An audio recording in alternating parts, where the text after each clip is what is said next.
রাঙামাটি কাপ্তাই লেকের সৌন্দর্যের কথা তো আমরা সবাই জানি, তবে বর্ষায় এর রূপ বেড়ে যায় আরো বহুগুণে।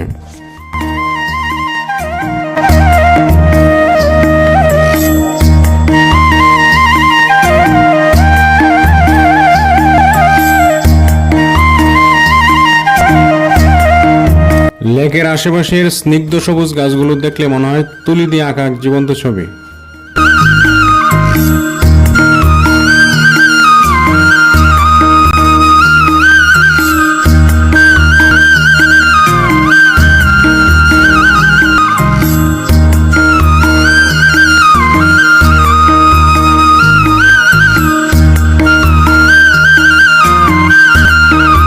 কাপ্তাই লেক, যেটি বাংলাদেশের দক্ষিণ পূর্বাঞ্চলে অবস্থিত দেশের সবচেয়ে বড় কৃত্রিম লেক, যেটি নৈসর্গিক রূপে রানী পার্বত্য জেলা রাঙামাটিতে অবস্থিত।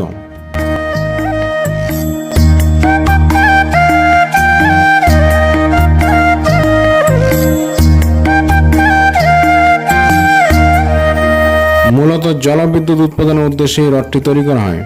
1956 সালে কর্ণফুলী নদীর উপর বাঁধ নির্মাণ করে এই লেকটি তৈরি করার ফলে পানিতে তলিয়ে যায় অসংখ্য গ্রাম এবং পাহাড়ি এলাকা। তবে বর্তমানে এটি হয়ে উঠেছে দেশের অন্যতম একটি প্রাকৃতিক আকর্ষণ। এখানে রয়েছে অসংখ্য ছোট বড় দ্বীপ এবং আকাশ পাহাড় মেঘ, এই চারটি উপাদানে গড়ে উঠেছে এক অপূর্ব পরিবেশ। লেকে রয়েছে বিভিন্ন প্রজাতির মাছ। শীতকালে পুরো লেকের পানি হয়ে ওঠে নীল, আগমন ঘটে দেশি বিদেশি বিভিন্ন প্রজাতির পাখির।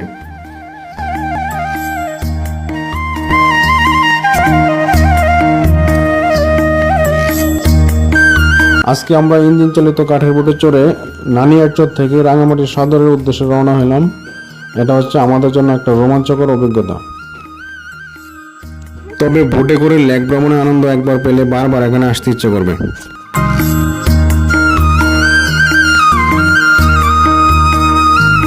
লেকের আশেপাশে রয়েছে আদিবাসী গ্রাম, যেটা পর্যটকদের কাছে একটা বাড়তি আকর্ষণ তৈরি করে। এই লেক শুধুমাত্র একটি দর্শনীয় স্থান নয়, এটি অনেক মানুষের জীবিকা নির্বাহের অন্যতম মাধ্যম।